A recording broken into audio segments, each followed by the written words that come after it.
Hello students, welcome to my YouTube channel doctor Vikas mathematics classes.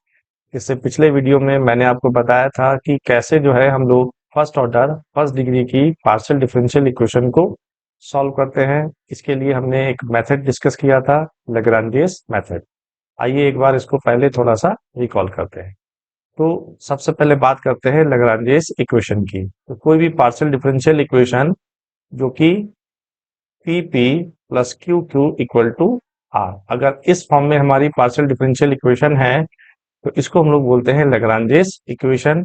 यहाँ पर ये जो पी क्यू आर है ये एक्स वाई जेड के फंक्शन होते हैं। अब बात करते हैं कि इस टाइप की इक्वेशन को हम लोग सॉल्व कैसे करते हैं।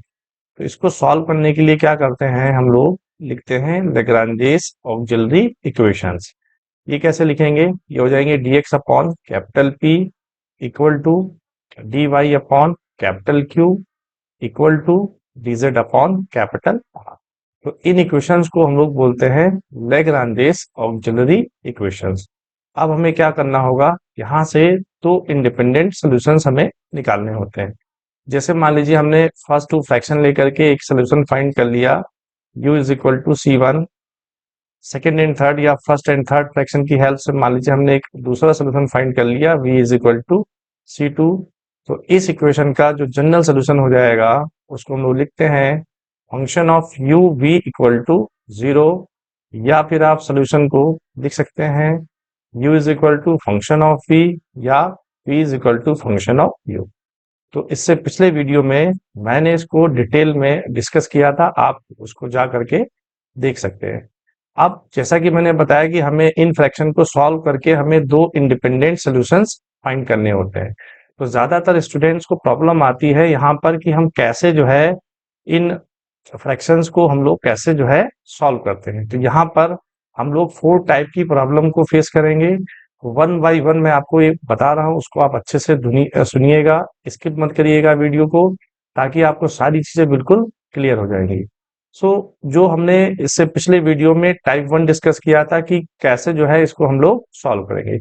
तो टाइप 1 में क्या था कि अगर हमारे पास ऐसे फ्रैक्शन होंगे जिसमें कोई एक वेरिएबल अब्सेंट होगा या कोई एक वेरिएबल कैंसिल हो जाएगा, और उसके बाद डायरेक्ट इंटीग्रेट करके आप जो है सॉल्यूशंस को फाइंड कर सकते हैं।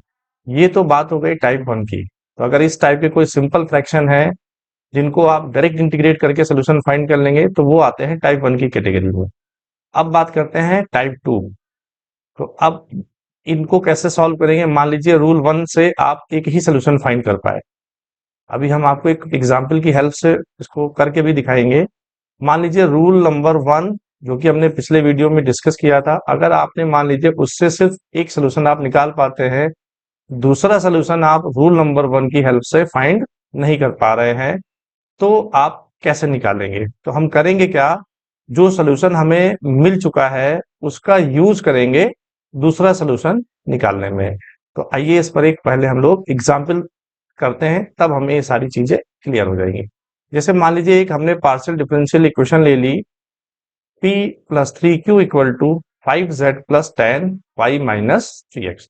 यहाँ पर कैपिटल P क्या है, तो कैपिटल P जो है वो 1 है, कैपिटल Q क्या है वो आपका 3 है, और कैपिटल R जो है वो है 5z plus 10y minus 3x। तो सबसे पहले क्या लिखेंगे हम लोग, सबसे पहले हम लोग लिखेंगे Lagrange's auxiliary equations. So Lagrange's auxiliary equations क्या हो जाएंगी, dx upon capital P is equal to dy upon capital Q is equal to dz upon capital R।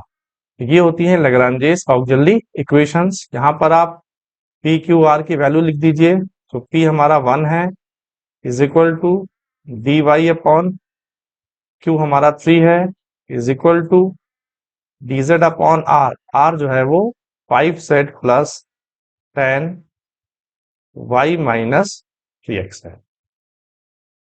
तो ये हो गई लैग्रांजियस ऑक्सिलरी इक्वेशंस। अब जैसा कि मैंने बताया है, रूल नंबर 1 से एक सोल्यूशन हम फाइंड कर सकते हैं। अगर हम फर्स्ट टू फ्रैक्शन लेते हैं, ये आपका पहला फ्रैक्शन, ये आपका दूसरा फ्रैक्शन, ये आपका तीसरा फ्रैक्शन। मान लीजिए आपने फर्स्ट और सेकेंड फ्रैक्शन लिया, तो आप देख सकते हैं इसको हम इजिली डायरेक्ट इंटीग्रेट करके सोल्यूशन को फाइंड कर सकते हैं। तो इसको हम लोग लिख सकते हैं dy minus 3dx is equal to 0।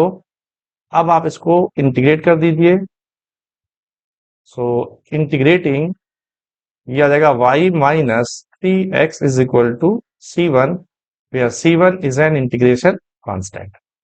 अब एक सोल्यूशन तो हमने रूल 1 से फाइंड कर लिया। जैसा कि हमने इस रूल में बताया आपको, एक सोल्यूशन तो आपको रूल नंबर 1 से मिल जाएगा, लेकिन अब अगर दूसरा आप सोल्यूशन फिर से टाइप 1 की हेल्प से निकालना चाहें तो अब आप नहीं निकाल पाएंगे। जैसे फर्स्ट टू फ्रैक्शन से तो एक सोल्यूशन मिला, अब मान लीजिए अगर आप फर्स्ट और थर्ड फ्रैक्शन चूज करते हैं तो आप इसको इंटीग्रेट नहीं कर पाएंगे, क्योंकि फर्स्ट और थर्ड में देखिए dx और dz आ रहा है, यहाँ पे y भी बैठा हुआ है। तो इस तरह से हम इसको डायरेक्ट इंटीग्रेट नहीं कर पाएंगे। लेकिन अगर हम ध्यान दें तो हमारे पास देखिए y माइनस 3x की वैल्यू c1 है। इस वैल्यू को अगर यहाँ पर हम यूज कर लेंगे तो उसके बाद हम इजिली सेकेंड इंटीग्रल को फाइंड कर सकते हैं। तो हम क्या कर रहे हैं, now from first and third fraction, जब first and third fraction use करेंगे so dx is equal to हो जाएगा dz upon 5z plus 10, y minus 3x की जगह हम यूज करेंगे c1। तो अब आप देख सकते हैं कि इसको आप डायरेक्ट इंटीग्रेट करके सोल्यूशन को फाइंड कर सकते हैं। आप चाहे तो यहाँ पर दोनों साइड 5 से मल्टीप्लाई कर लीजिए। नाउ अब इसको आप इंटीग्रेट कर दीजिए। तो इंटीग्रेट करेंगे तो ये हो जाएगा 5x इज इक्वल टू, इसका इंटीग्रेशन हो जाएगा log 5z plus 10c1 plus एक इंटीग्रेशन कांस्टेंट, वो हमने ले लिया c2। So 5x minus log 5z plus 10c1 is equal to c2 हो जाएगा, और लास्ट में c1 की जगह हम लिखेंगे y minus 3x।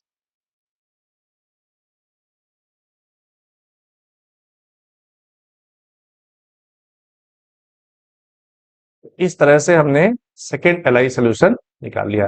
Hence general solution क्या हो जाएगा, हेंस जनरल सोल्यूशन इज, तो आप function of u comma v equal to 0 लिख सकते हैं, या इसको आप u ले लिए हैं, इसको v ले लीजिए तो v is equal to function of u लिख सकते हैं। तो जनरल सोल्यूशन हो जाएगा 5x minus log 5z plus 10 y minus 3x is equal to function of y minus 3x। तो इस तरह से हम लोग जनरल सोल्यूशन फाइंड कर लेंगे। तो ध्यान रखिएगा, फिर से बताते हैं। टाइप 1 में क्या होगा, आपके पास सिंपल फ्रैक्शन होंगे जिनको आप डायरेक्ट इंटीग्रेट करके सोल्यूशन को फाइंड कर सकते हैं। टाइप 2 में आप एक सोल्यूशन तो आप सिंपल वे में मतलब निकाल लेंगे डायरेक्ट इंटीग्रेट करके, लेकिन दूसरा सोल्यूशन आप नहीं निकाल पाएंगे। तो आप क्या करेंगे, जो आपने पहला सोल्यूशन फाइंड किया था उसका उसमें अगर यूज हो रहा है तो यूज करके हम लोग सेकेंड सोल्यूशन फाइंड कर सकते हैं। अब बात करते हैं टाइप 3 की। तो टाइप 3 में किस तरह की प्रॉब्लम आएगी हमारे पास, उस पर डिस्कस करते हैं। तो मैं सिर्फ इन्हीं को सबसे ज्यादा प्रॉब्लम स्टूडेंट्स को यहीं पे आती है कि हम लोग कैसे जो है लैग्रांज जल्दी इक्वेशंस को सॉल्व करते हैं। तो इसको आप सभी लोग वीडियो को बिल्कुल भी स्किप मत करिएगा, क्योंकि अगर आप ये पूरा अच्छे से सुन लेंगे तो आपको, मुझे नहीं लगता कहीं पर कोई दिक्कत आएगी पहचानने में। अब तीसरा आता है कि जैसे मान लीजिए आपके पास ये लैग्रांज जल्दी इक्वेशन है, इसको हमें सॉल्व करना है। आपने टाइप 1 से एक सोल्यूशन फाइंड कर लिया है, लेकिन आप टाइप 2 वहां पर अप्लाई नहीं कर पा रहे। तो कोई जरूरी नहीं कि जैसे हमने यहाँ पे बताया कि ये आपको मिला, यहाँ पे मिल रहा था तो हमने इस सोल्यूशन को इसमें यूज कर लिया। मान लीजिए यहाँ कहीं होता ही नहीं y माइनस 3x, तो हम इसका यूज यहाँ पर नहीं कर पाते, तो हम कुछ और ट्राई करते।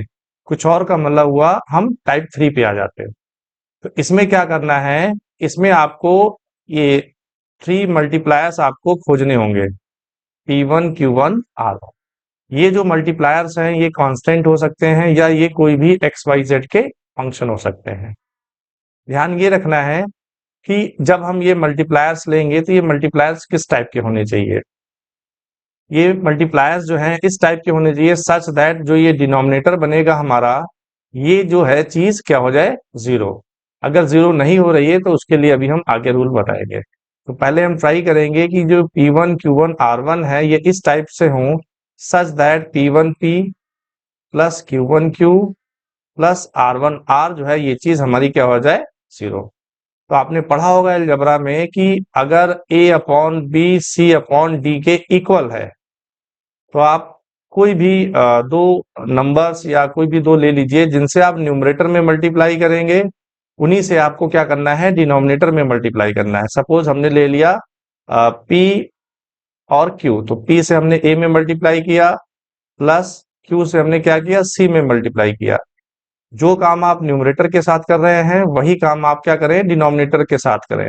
तो p b plus q d, तब जो ये फ्रैक्शन हमें मिलेगा ये इन दोनों फ्रैक्शन के इक्वल होता है। तो आप कोई भी पर्टिकुलर एग्जाम्पल लेकर के इसको चेक कर सकते हैं।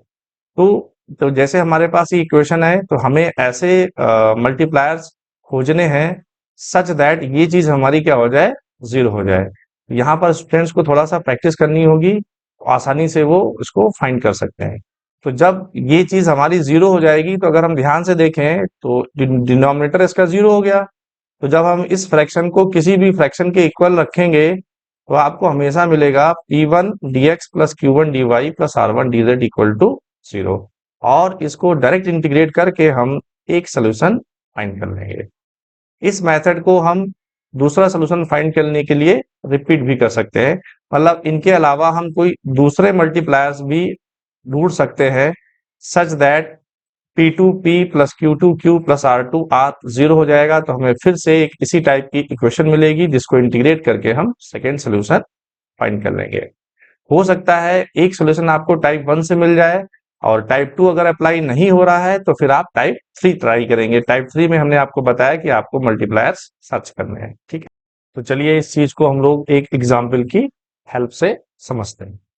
एक हमारे पास पीडी है z x plus y p plus z x minus y q equal to x square plus y square. तो सबसे पहले क्या करेंगे, हम लोग लैग्रांजेस ऑक्सिलरी इक्वेशन लिखेंगे। तो यहाँ पर कैपिटल पी जो है वो जेड एक्स प्लस वाई है, तो डी एक्स अपॉन हो जाएगा z x plus y is equal to d y upon capital Q होता है, कैपिटल क्यू यहाँ पर जेड एक्स माइनस वाई है is equal to dz upon capital R. Capital R यहाँ पे क्या है, x square plus y square. अब हमने आपको रूल नंबर 3 में क्या बताया, हमें ऐसे मल्टीप्लायर्स सर्च करने हैं सच दैट जिनसे जब हम इसमें मल्टीप्लाई करें और ऐड करें तो वो क्या होना चाहिए, वो जीरो हो जाना चाहिए। ध्यान ये रखना है कि मल्टीप्लायर्स ऐसे होने चाहिए कि नीचे जीरो तो हो जाए लेकिन उसके करस्पॉन्डिंग जो हमारा न्यूमरेटर बनेगा वो इजिली इंटीग्रेट होना चाहिए। अगर ऐसा नहीं हो पा रहा है तो हम कुछ और मल्टीप्लायर्स ट्राई करेंगे। जैसे अगर आप देख सकते हैं यहाँ पर देखिए z times x plus y है, यहाँ पे z times x minus y है, यहाँ पे z नहीं है। तो अगर हम इसमें मल्टीप्लाई करते हैं मान लीजिए x से, तो जब हम कुछ ध्यान रखिएगा अगर हमारा dx है तो आप इसमें x से मल्टीप्लाई कर सकते हैं, 1/x कर सकते हैं, मतलब अलग अलग डिफरेंट डिफरेंट पीडी होगी उस टाइप से करेंगे। मतलब कोई बहुत टिपिकल फंक्शन से हमें मल्टीप्लाई नहीं करना है। जैसे मान लीजिए हम इसमें x से मल्टीप्लाई करते हैं, तो अगर x से मल्टीप्लाई करेंगे तो हमें मिलेगा x square plus x y. इसमें हम मल्टीप्लाई कर रहे हैं y से ना लेकर के हम माइनस वाई से कर रहे हैं, क्योंकि इसमें देखिए एक्स वाई आया है, तो जब हम इसमें माइनस वाई से करेंगे तो माइनस एक्स वाई हमें मिल जाएगा। तो z हमने कॉमन ले लिया तो ये हो जाएगा माइनस एक्स वाई और प्लस वाई स्क्वायर। और इसमें हम मल्टीप्लाई कर रहे हैं माइनस जेड से, तो z हम बाहर लिख रहे हैं, माइनस जेड से करेंगे तो minus X square minus Y square. ये देखिए इससे कैंसिल हो जाएगा, ये आपका इससे कैंसिल हो जाएगा, ये आपका इससे कैंसिल हो जाएगा। मतलब जो हमारा डिनोमिनेटर है वो जीरो हो जा रहा है, इसका मतलब जो हमारे मल्टीप्लायर्स हैं वो ठीक है। तो अब ये मल्टीप्लायर्स खोजने का कोई मेथड कहीं पर नहीं है, इसको आप सिर्फ प्रैक्टिस से ही समझ सकते हैं। तो चलिए ये मल्टीप्लायर्स ले लेते हैं। choosing x minus y minus z as multipliers. Then each fraction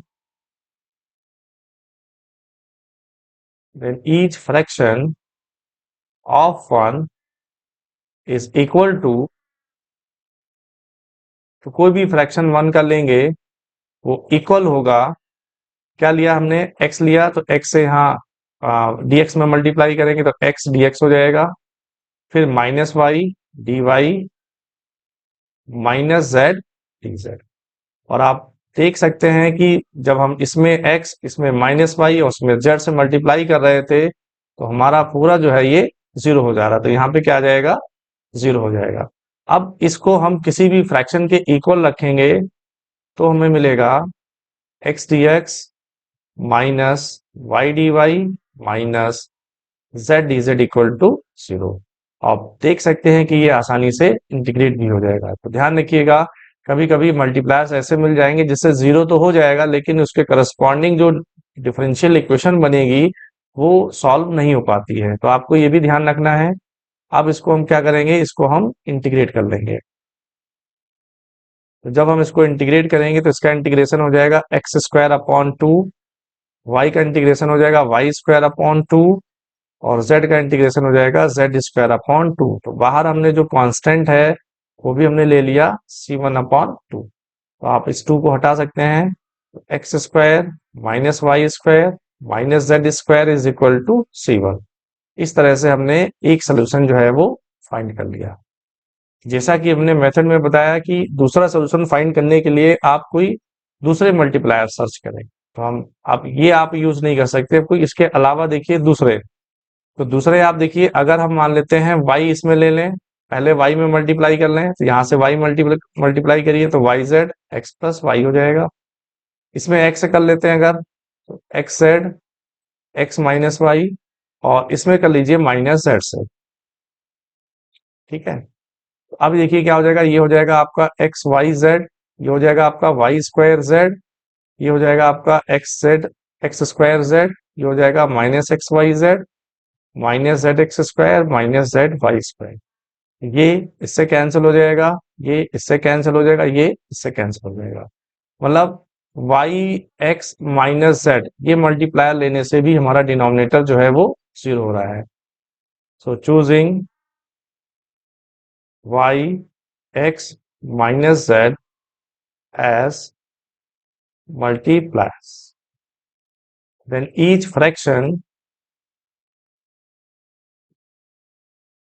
of 1 equal, क्या हो जाएगा, y dx plus x dy minus z dz, और नीचे जो है वो आपका 0 हो जाएगा।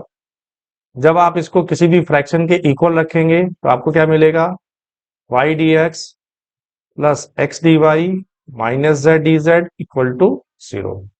आप इसको सॉल्व कैसे करेंगे, यहाँ तो dx के साथ y है, यहाँ तो y dy के साथ x है, तो फर्स्ट टू टर्म्स को हम लोग लिख सकते हैं dxy minus z dz equal to 0। अभी आप इसको इंटीग्रेट कर दीजिए तो ये xy हो जाएगा, ये हो जाएगा माइनस जेड स्क्वायर अपॉन 2, और इंटीग्रेशन कांस्टेंट हमने ले लिया c2 अपॉन 2, आप सिर्फ c2 ले सकते हैं। ये हो जाएगा 2xy minus z square is equal to c2। So hence general solution क्या हो जाएगा, function of x square minus Y square minus z square, और दूसरा हमने फाइंड किया है 2xy minus z square equal to 0। तो इस तरह से हम लोग जनरल सोल्यूशन फाइंड कर लेंगे। प्रॉब्लम यहीं पर आती है मल्टीप्लायर्स देखने में, तो इसकी थोड़ा सा आप प्रैक्टिस करेंगे तो ये आपको अपने आप से चीजें समझ में आने लगेंगी। बस ध्यान ये देना है कि उसके करस्पॉन्डिंग जो हमारा न्यूमरेटर बनेगा वो इजिली इंटीग्रेट हो जाना चाहिए। तो ज्यादातर आप यही सोचेंगे एक्स वाई ले सकते हैं या वाई एक्स ले सकते हैं या 1 अपॉन एक्स 1 अपॉन वाई, इस टाइप की प्रॉब्लम्स आएंगी। तो जितने ज्यादा आप प्रॉब्लम्स लगाएंगे उतने ज्यादा आपको मल्टीप्लायर्स का आइडिया हो जाएगा, उसके बाद से क्वेश्चंस लगने लगेंगे। अब बात करते हैं टाइप 4 की। मान लीजिए आपने कोई ऐसे P1 Q1 R1 नहीं मिल पा रहे हैं सच दैट जो डिनोमिनेटर है वो 0 हो जाए, तो उस केस में आप क्या करेंगे? उस केस में P1 Q1 R1 ऐसे होने चाहिए सच दैट जब हम इस डिनोमिनेटर का डिफरेंशियल लें तो वो न्यूमरेटर हमें मिलना चाहिए। तो ध्यान रखिएगा, अगर 0 नहीं हो पा रहा है तो ऐसे मल्टीप्लायर्स ढूंढेंगे सच दैट डिनोमिनेटर का एग्जैक्ट डिफरेंशियल जो है वो न्यूमरेटर होना चाहिए। तब इस फ्रैक्शन के साथ हम इसके सुटेबल फ्रैक्शन के साथ इसको कंबाइन करके हम सोल्यूशन को फाइंड कर सकते हैं। मान लीजिए ऐसा करने के बाद भी सोल्यूशन नहीं मिल पा रहा है, तो आप कोई दूसरे मल्टीप्लायर्स P2 Q2 और R2 सर्च करेंगे। देन इसका हर एक फ्रैक्शन जो है वो इसके इक्वल होगा। फिर आप क्या करेंगे? इन दोनों फ्रैक्शन को कंबाइन कर देंगे किसी भी इसके एक फ्रैक्शन के साथ, और उसके बाद आप सॉल्यूशंस को इजीली फाइंड कर सकते हैं। तो इसको भी हम लोग एक एग्जांपल से इसको समझते हैं। जैसे मान लीजिए हमारे पास क्वेश्चन है कि solve y plus z p plus z plus x q equal to x plus y. तो सबसे पहले इसकी हम लैग्रांजेस ऑक्सिलरी इक्वेशन लिखेंगे। वो हो जाएंगी dx upon y plus z is equal to d y upon z plus x is equal to d z upon x plus y. अब वन बाई वन हम आपको सारे टाइप बता रहे हैं, यहाँ पे वो क्यों नहीं लगेंगे? जैसे टाइप वन अगर हम यूज करें तो कोई भी आप दो फ्रैक्शन लेंगे तो उनको इंटीग्रेट करके आप सोल्यूशन फाइंड नहीं कर सकते हैं। मान लीजिए आपने पहले दो फ्रैक्शन लिए तो dx dy है, तो यहाँ से z आप कैंसिल नहीं कर पाएंगे, तो आप सोल्यूशन फाइंड नहीं कर सकते हैं। तो जब आप टाइप वन नहीं लगा पाएंगे तो फिर आप टाइप टू भी नहीं लगा पाएंगे। टाइप थ्री में क्या है कि हमें ऐसे मल्टीप्लायर देखने हैं जिससे डिनोमिनेटर हमारा 0 हो जाए। तो आप देख सकते हैं ऐसे कोई भी मल्टीप्लायर नहीं मिलेंगे जिससे हमारा डिनोमिनेटर 0 हो जाए। तो अब हम क्या करेंगे? टाइप फोर पे आ जाएंगे। तो टाइप फोर ये कहता है कि मल्टीप्लायर्स ऐसे हों सच दैट डिनोमिनेटर का डिफरेंशियल जो है वो न्यूमरेटर होना चाहिए। जैसे मान लीजिए हमने मल्टीप्लायर ले लिए चूजिंग, चूंकि यहाँ dx और dy है तो यहाँ से हमें z को हटा देना है। कैसे हटाएंगे? हमने 1 -1 और 0 ये हमने मल्टीप्लायर्स ले लिए as multipliers. Then each fraction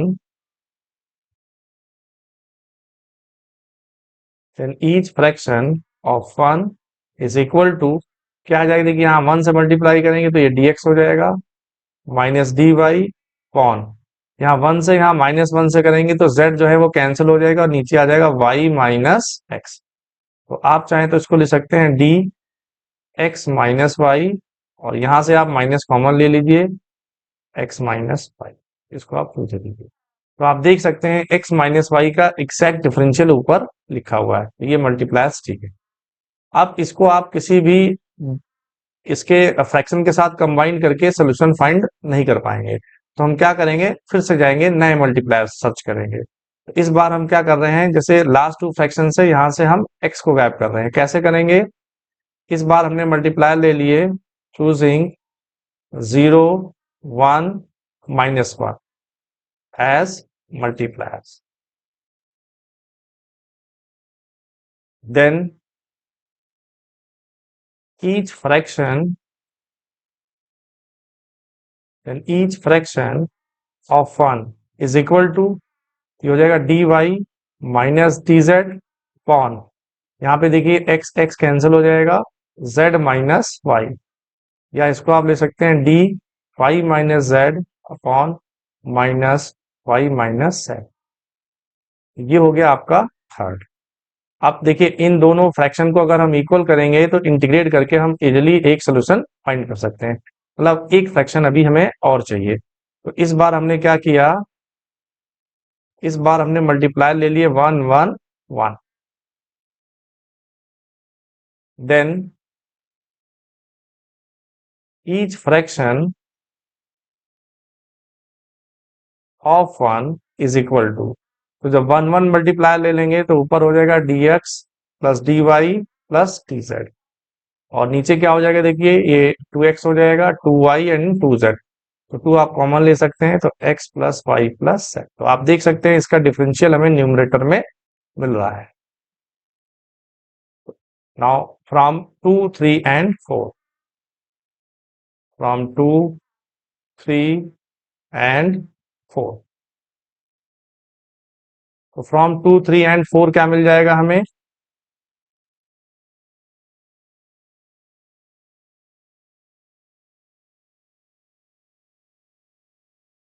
तो फ्रॉम 2, 3 एंड 4 आ जाएगा d x minus y upon minus x minus y is equal to d y minus z upon minus y minus z is equal to d x plus y plus z upon 2 x plus y plus Z.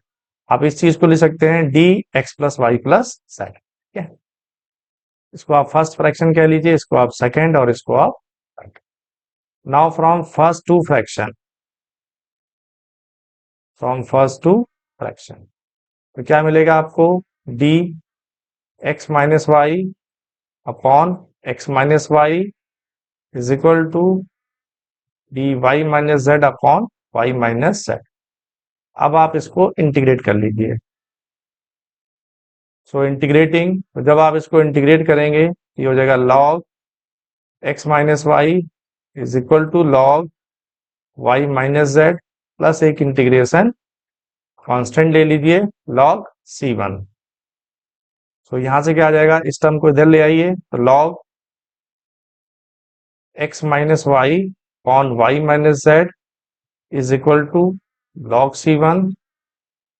ये हो जाएगा x minus y upon y minus z is equal to C1। इस तरह से एक solution हमने find कर लिया। नाउ आप फर्स्ट एंड थर्ड फ्रैक्शन ले सकते हैं या सेकेंड एंड थर्ड फ्रैक्शन ले सकते हैं। Now from first and last fraction, from first and last fraction, so d x minus y upon x minus y is equal to d x plus y plus z upon 2 x plus y plus z. आप इस 2 को इधर कर दीजिए, इसको हम लिख सकते हैं 2 times d x minus y upon x minus y, इसको उधर कर दीजिएगा तो प्लस। अब आप इसको डायरेक्ट इंटीग्रेट करके सॉल्यूशन फाइंड कर सकते हैं। तो जब आप इसको इंटीग्रेट करेंगे ये हो जाएगा 2 log x minus y plus log x plus y plus z is equal to log C2। ये हो जाएगा आपका लॉग एन लॉग एम होता है log m to the power n और log m plus log n log mn हो जाएगा। तो ये आ जाएगा सिंपली लॉग C2। लॉग हटा दीजिए। तो इस तरह से हमने सेकेंड सोल्यूशन फाइंड कर लिया। तो जनरल सोल्यूशन क्या आ जाएगा?